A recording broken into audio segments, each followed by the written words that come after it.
You know, guys, I had such an amazing time here in Tuscany. I learned so many things, but there is one thing in particular that I've always wanted to show you, and that also is the symbol of Tuscany, is how to cook a proper Fiorentina steak.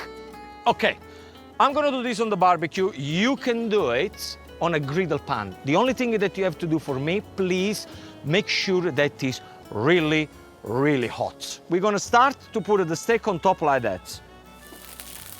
You want to hear a good sizzling on the steak. At this point, we're gonna put 2 minutes. To go with that gorgeous steak, I'm making sauté potatoes. I flavor some mild olive oil with sage and rosemary. And slice parboiled potatoes with the skin on before frying them in the oil. You can use any floury white potatoes. And these are the best potato you will ever cook because they're full of... Oh, 2 minutes, 2 minutes, 2 minutes. So we stop it, we add, we go to 5. Then what do? We just lift up gently the steak, we move it 90 degrees, like this. I just made one move, very simple. What I want to achieve here is kind of burn it, caramelized on both sides, and then beautiful and tender in the middle. Now for the marinade. When you create a marinade, you want to give flavors to the steak. You do it when you rest the steak. That's the time to do it. I'm using garlic, rosemary, chili oil, and olive oil. Just mix everything together. Oh yeah. Now let me show you what the steak looks like. Oh yes. Now, many of you, I can hear you.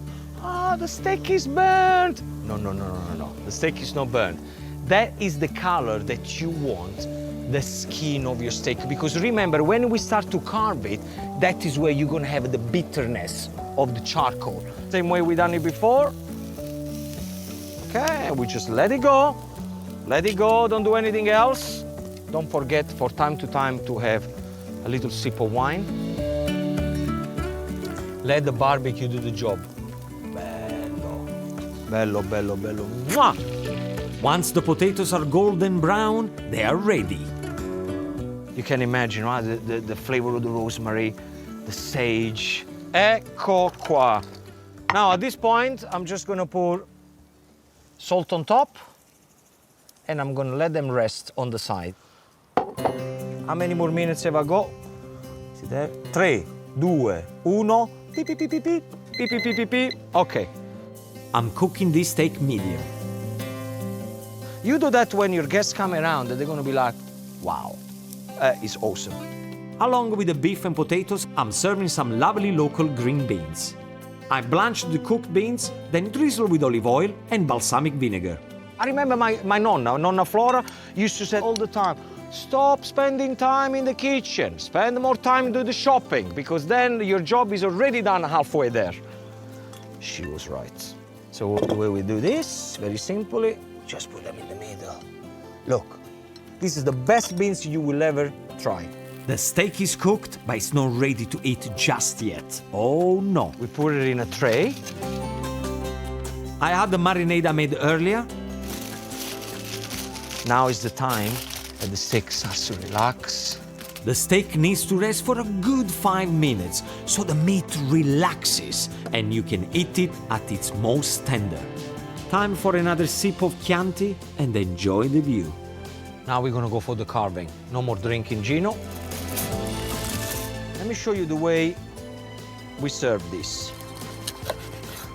which was here.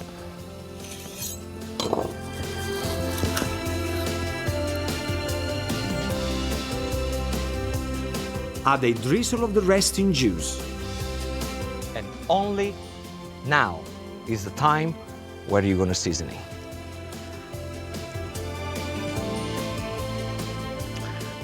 And there you have it. This is how you make the perfect Fiorentina steak. And I'm gonna say salute now to all the women in my life. Without you, it would be no Gino D'Acampo. Thank you.